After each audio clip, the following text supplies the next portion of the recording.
Hi, welcome to Figs Talks Fights. This will be the first episode of this show. I'm your host, Brian Figueredo, so let's get into it. What this channel is intended to be about is some fight recaps, some fight previews, and some fight breakdowns. And look, I'm not a professional fighter, but I'm going to do my best to give you some technical breakdowns. Hopefully we can have some guests on, some people with far better knowledge in the fight game than I have, and get their opinion and start talking some shit. So, that being said, let's get into the first topic of the first video, okay? Today we're going to get into post-fight results, mainly focusing on the main event and Conor McGregor versus Donald Cowboy Cerrone, which took place last Saturday, January 18th at the T-Mobile Arena in Las Vegas, and we're going to preview some of the UFC Fight Night 166, Junior Dos Santos versus Curtis Razor Blades, taking place this Saturday, January 25th in Raleigh, North Carolina. So let's get into it. So Conor McGregor fights Donald Cowboy Cerrone. What do you want to say about this fight? Holy fuck. That's all I have to say about it. All right. Conor McGregor defeats Donald Cowboy Cerrone by TKO in 40 whopping seconds. All right. Very impressive. But let's get to a bit of a backstory. Okay. Coming into this fight, Conor McGregor seemed absolutely humbled. And I'm not talking about humbled as in he just ate shit against Khabib Nurmagomedov in October of 2018. I'm talking he was humbled as in this guy's got over $100 million in the bank and his own family is looking at him in disappointment because, I don't know, he's out punching old guys in the face at a local Irish bar for not trying any of his Proper 12 whiskey. A little out of control, okay? He's a young man with a lot of money, all right? And before I pass judgment, I gotta say, when I was a younger man, I did some stupid shit. Maybe not punching old guys in the face that wouldn't drink a whiskey I offered them. But look, I had to forgive myself. Maybe I can forgive this guy. So, coming into this fight, I was a little bit skeptical over this whole Conor McGregor humble attitude.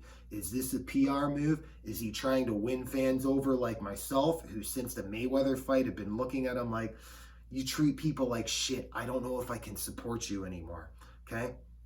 Maybe, but let's get more into it, okay? So about a year ago, his coach, John Kavanagh, is out there saying, I don't know if I ever want to see Conor McGregor fight again. If he decides to fight again, we're going to have to ask him why. What's the point? Well, he's got, like I said, over $100 million in the bank. What got him there? What got him to the dance in the first place? It was fighting, okay? This guy is a born fighter. And when you got everything you want and you can literally wake up and go wherever the hell you want in the world and do whatever the hell you want that day, at the end of the day, you're going to get back to your roots, which is mixed martial arts. So happy to hear this and happy to see his team was excited coming into this fight, and for good reasons they should be, okay? Donald Cowboy Cerrone, he just looked happy to be there. He kept saying before in the fight, Donald chokes on the big one. Donald always falls under pressure. I don't necessarily believe this narrative to be true at all. Yes, Cerrone was coming off a knockout loss to Justin Gaethje, okay? Most people that fight Justin Gaethje are coming off of a knockout loss to the man. And before that, losing to Tony Ferguson, who's on a 12-fight win streak and literally has not lost since 2012 when he broke his arm in a fight against Michael Johnson, okay?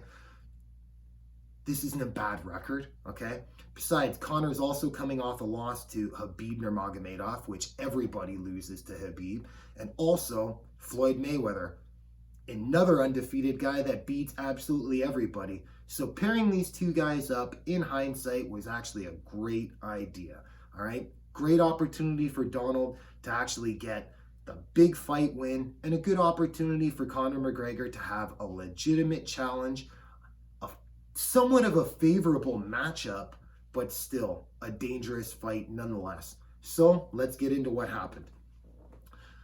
So fight starts And it's not even half a second to a second. Conor McGregor is already in the middle of the cage, and he opens up with a huge overhand left that he literally started throwing from Ireland right over the cage, and just Donald Cerrone slips to the side and jumps right into a shot from there. Okay, Conor with very quick hips, very impressively. Now, I want you to imagine throwing an overhand left or an overhand right as fast as you can, and then jumping into a sprawl from that point. Very, very impressive athleticism. So anyhow, these guys are right in a clinch. Now, I've seen shoulder strikes. I've seen them by John Jones, okay? Particularly John Jones, seeing him bump people up in the clinch to create space or push a guy up against the fence, all right? But I've never seen anybody use their clavicle as a weapon, all right? So Conor is repeatedly throwing shoulder strikes at Donald Cerrone and appears to have broken his nose probably 8 to 10 seconds into this fight. And Cerrone's just looking at him like, when are you going to stop? It's not something you're probably practicing in the gym all the time. Somebody throwing shoulder strikes at you, you probably get one of them and go, okay, that hurt, that sucked. When you're taking 3, 4, 5 to the face, it's time to get out of there. So they break up the clinch and then they start circling off. At this point, Conor McGregor is coming in like a drone ready to strike. Deet, deet, deet, deet, deet, until he finds his target. Okay? Starts picking his shots, and Cerrone is literally missing every shot. I think one shot that came through was a kick that hit Conor right in the shoulder, but it's not targeted to the shoulder. Cerrone's not trying to hit him in the shoulder. He's trying to hit him in the head, or if he was trying to go even lower, it would be in the body. So the strike really didn't count. So basically, Conor outstruck him 19-0 in this fight. So as Donald Cerrone is circling away, Conor sets up the high left kick that he catches Cerrone just at the end of it. It wasn't clean, like shin right to the back of the neck or here at the tip of the jaw. It was just the end of his foot catching Donald Cerrone as he's circling away. At this point, you see Cerrone's legs buckle immediately. Now, Conor McGregor has one of the best killer instincts in this sport. Okay, you're going to probably have to go back to the Vanderlei Silva, Chuck Liddell era of people that can just smell the blood like a shark in water. Okay, Cowboy's starting to cover up against the fence, and very smart of Conor McGregor starts picking his shots and punching right through the guard of Cerrone. Cerrone then falls down, still covering up. McGregor very wisely, still breathing, just picking his shots, and ultimately ends the fight with ground and pound 40 seconds into it. What can you say? I mean, even for the biggest McGregor retractors out there saying, well, you know, Cowboy was shot, you know, easy fight, Cowboy didn't look like he wanted it. Look, you're lying. You're full of shit, okay? The guy looked amazing. Give him his credit when it's due. I know his detractors will tell you this guy can't bust a grape, and I know he has insanely wild fans that really see he does no wrong and he's, you know, can walk on water if he wants. Look, it's somewhere in between. Conor McGregor is a very, very serious talent, and we saw some skills on Saturday night. What more can you say? Give the man his due, and let's see what happens moving forward. So, what to do moving forward? Great question. Everybody's talking about a McGregor versus Masvidal fight for the BMF title. Look, the BMF title was a one-night only thing, okay? Happened in November. It was Masvidal and Diaz. Let's leave it alone, please. Plus, Masvidal versus McGregor, personally, I don't like the matchup right now. I think that fight should stew. If both of these guys keep winning, this is something to build up in a year from now, maybe even a year and a half, see how fights go. Personally, I'd like to see Masvidal versus Kamaru Usman for the welterweight title. These days, everybody's aspiration is to be a double weight champ, having one belt on this shoulder, another belt on this shoulder. Masvidal's got a great opportunity to have the BMF title on this shoulder, and if he can get through a beast of Kamaru Usman, taking the welterweight strap, come on, you're literally going to be the only guy in history to go down the history books with both of those belts on your shoulders. That's the fight I'd like to see. That's what I think makes the most sense. But getting back to McGregor, personally, I do not think this is going to happen. But what I would like to see is on the UFC 249 fight card on April 18th this year, it's going to be Khabib Nurmagomedov versus Tony Ferguson. To me, perfect co-main event, Conor McGregor versus Justin Gaethje. That's a hell of a fight. If you are a fight fan, I don't know how the hell you can't agree with me on this one.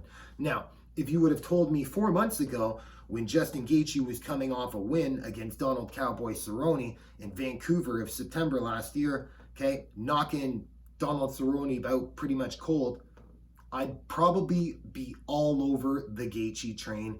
Gaethje will definitely take out McGregor is what I would have said 4 months ago.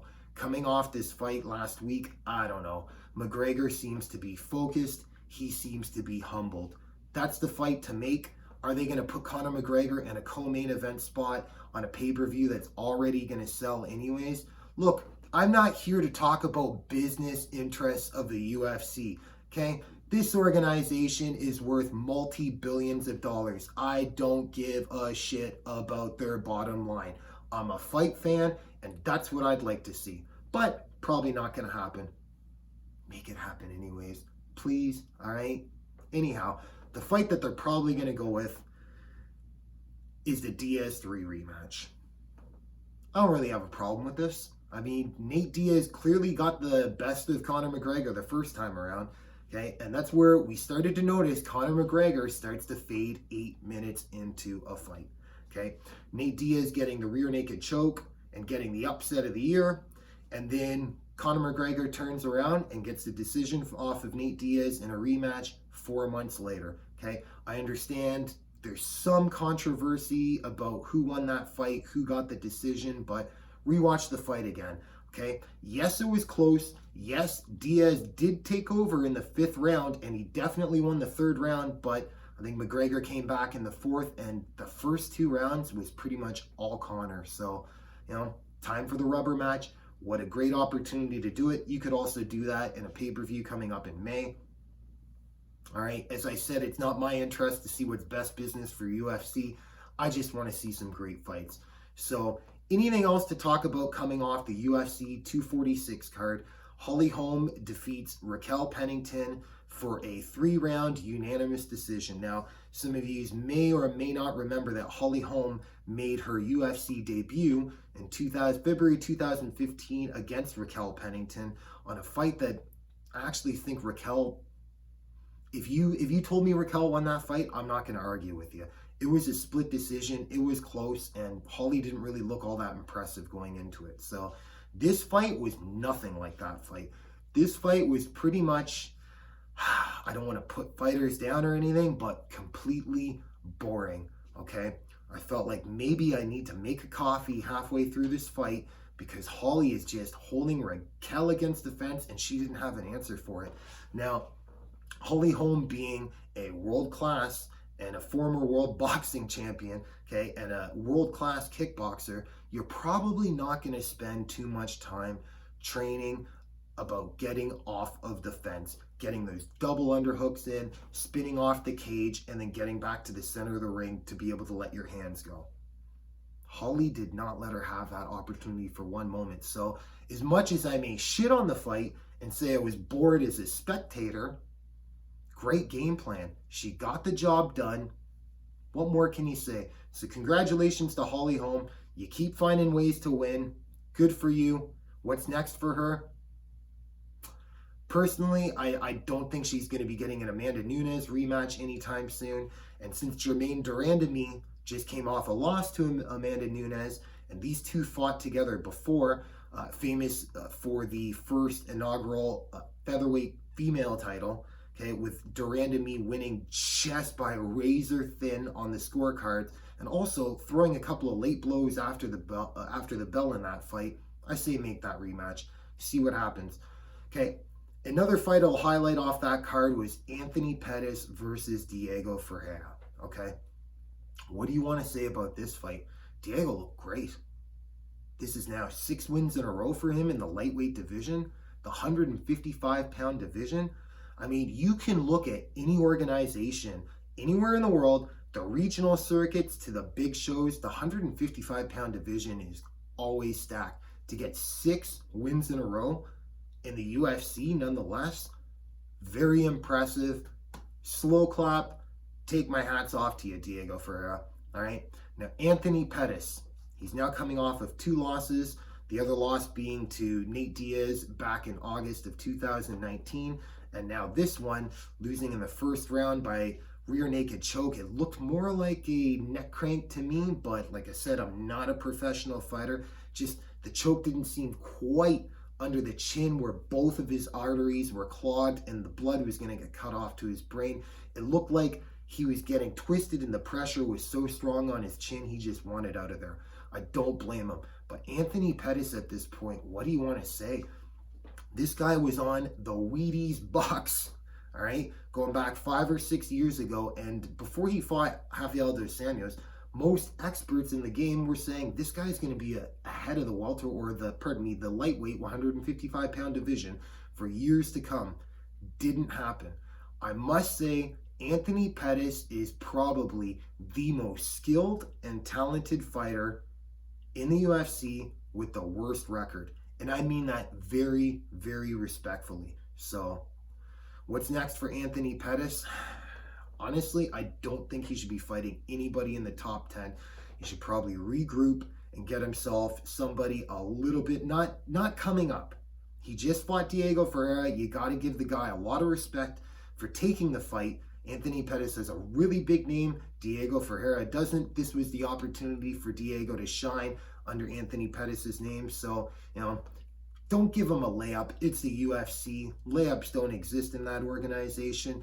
But just give him somebody a little lower ranked, more name value, and see what happens. So, moving forward, this Saturday, January 25th, Curtis Razor Blades, Junior Chicano dos Santos, great heavyweight main event. Okay. Now, personally, I don't like it when they have these fight nights and they're using the main event for 2 heavyweights who, I don't know, never go the distance. If you're going to have a 5-round fight ending the card, give it to guys that are going to actually be likely going to 5 rounds. Now, famously, anytime you say the fight is going to end, there's no way this is going to decision, well, it goes to decision. No surprise there. Speaking of Junior dos Santos and no way going to decision, I remember when he fought Shane Carwin going into UFC 133, anybody who would listen to me, I would tell them, no way, I will bet the value of my house that there's no way this goes to decision, and it did. Considering both guys knock everybody out, great fight that was. But anyhow, coming into this relevant one. Both these guys really have only lost to, recently, Francis Ngannou. Curtis Razor Blades, in fact, that's the only loss that he's ever had. He initially lost to Francis Ngannou when both of them were coming up as prospects and not even ranked at the time. I believe the doctor stopped the fight at the end of the 2nd round. Curtis's eyes was closed, could no longer see over it. Good. Live to fight another day. Move forward. And Francis Ngannou, I think he caught him in the 2nd fight in November of 2018. Took him 42 seconds to get the job done. Something like that. 42, 46. Fact check me on that one. Anyhow, Junior dos Santos last fought in June of 2019 against Francis Ngannou and made a very, very, very bad mistake of turning his back to Francis in just 1 second, gets caught right on the jaw as he turns around, and anybody that Francis can land clean on, they're going to sleep. So how do these 2 guys match up? Personally, this is an old school fight. Curtis Blades being the wrestler and Junior dos Santos being primarily the striker, okay? Both these guys are decently well-rounded, okay? Junior dos Santos can handle himself on the ground, no problem, even though we very rarely see him there. Anytime we do, he never looks out of place. Anytime he's been on his back, he doesn't look like a turtle out of his realm. He's very good at moving his hips, shrimping, getting to the cage, using the cage to get up, all right? And just creating distance and getting back to striking. Watch the last two Cain Velasquez fights that he had, all right? Cain Velasquez put it on him, but nonetheless, Junior was able to survive, right? At least the first time around. I know he lost at UFC 166 to him by TKO in the 5th round, but still, rewatch those fights. Junior is like trying to put a cat on his back. It's tough business, and good luck holding him down, okay? Curtis Blades, on the other hand, well, this guy has vicious, and I mean vicious, ground and pound. It's not too often that when you see, normally when guys are on top and they get a finish from ground and pound, it's a TKO, okay? The guy on the bottom has taken too many unanswered shots. He's not moving his hips. He's not defending himself, so the referee has no choice but to stop the fight. However, when Curtis Razor Blades fought Alistair Overeem, who is also no chump and no slouch being off of his back and has an incredible ground game himself, Curtis Razor Blades left him out cold and unconscious on the canvas. His ground and pound is devastating. How these guys match up, look, I'm not going to give you a prediction because I really think predicting MMA is one of the most dumbest things you can do. The reality is you don't have an effing clue what's going to happen. There's 2 elite killers, okay, coming in the cage. The pin drops. The cage is locked. Literally, you can just walk down the street and some yo-yo can catch you right clean on the chin and you're going to sleep, all right? It's just how it works. So 2 elite athletes. I would favor a little, I'm not sure what the odds are on this fight, but I'm favoring Junior Dos Santos to win this fight, but it's hard to bet against Curtis Razor Blades right now. So it'll be interesting to see how that one turns out. Now, in the co-main event, this is the fight. This should have been the main event, in my opinion, but hey, not going to complain. It's free on TV. I don't got to buy it on pay-per-view. So it is Rafael Dos Anjos versus Michael Chiesa. Now, I don't know if you've been paying attention, but pretty much since Dos Anjos has moved up to welterweight, this guy is the toughest gatekeeper, and I mean that very respectfully when I say gatekeeper, that this division's probably ever seen, okay? Last few guys to beat Rafael Dos Anjos, okay? You got Colby Covington, who eventually got a title shot. You got Kamaru Usman, who then got a title shot, and now he's coming off a loss to Leon Edwards, who all things are shining that he may be up for a title shot against the winner of Masvidal or Usman coming up later on. So, you know, no slouch. Rafael Dos Anjos being the former UFC lightweight champion and the one to dethrone Anthony Pettis when he looked absolutely unstoppable. This is a tough fight for Chiesa. However, Chiesa, since also being a former lightweight 155 contender himself, has looked on fire since moving up to 170 pounds. Now, if there's one thing I cannot stand about the sport of MMA, it's weight cutting. Okay? There's nothing worse than watching fights with people who don't really know anything about fights and going, this guy's only 135 pounds. This guy's, look, I have to explain every single time, yes, he's 135 pounds, but he's probably 152 pounds now. They're looking at me, you know, clueless. What do you mean? Well, weight cutting is unfortunately part of the sport, okay? Why? I hope it will get itself cleansed out, and I'm happy that McGregor and Cerrone decided to fight at 170 pounds last weekend, and hopefully that can set an example moving forward, but I doubt it. So anyhow, Chiesa was just draining himself. This guy weighs around 190 pounds, and he would pretty much diet to the point of 5% body fat and then suck out all the water he could just to make 155 pounds. It was obvious, very obvious, that it was diminishing his skills and his ability to carry forward as the fight moves on. But since moving to 170 pounds, holy shit, this guy looks incredible. Defeating Carlos Condit. Carlos Condit, former interim UFC welterweight champion, former WEC welterweight champion, took the guy out with a Kimura. A Kimura in mixed martial arts in the modern era? You don't see this shit too often unless the guy is just has brute strength or he is an absolute technical master. And that's what Michael Chiesa looks like on the ground.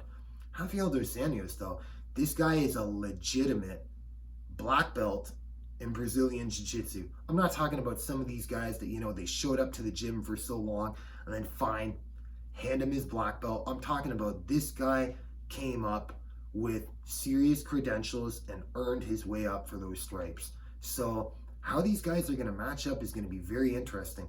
We'll see how it looks on the feet. Rafael dos Anjos is not somebody easy to put on his back, all right? And his striking has looked incredible as of late. I understand he's coming off a loss to Leon Edwards. Leon Edwards is a much larger welterweight than him, had a longer reach, and really just implemented a great game plan and was able to get some trips and get on top of Rafael dos Anjos in that fight. So can Michael Chiesa replicate that? I don't know. We're going to find out. So anyhow, if you've made it this far to the video, this is the first one. So I really appreciate you watching. I really appreciate if you want to give any feedback. Tell me how stupid it sounded, what you liked about it. Doesn't matter. This is about you. Enjoy it, all right? Feel free to leave any remarks at all. It will be appreciated. And I just want to give one shout out to Derek, Tom, and Scott. Appreciate you guys very much for giving me that last minute encouragement to do this, and as well as my wife, who's been telling me to do this for years, because quite frankly, she's probably sick of hearing me talk about MMA all day, every day. Well, probably still going to anyways, but I got a little bit of it out with you guys. So if you like what I'm doing here, subscribe to the channel. I know I hate hearing that in videos, but please do. Like the video, tell your friends about it. And other than that, enjoy the fights, and we'll see you next time.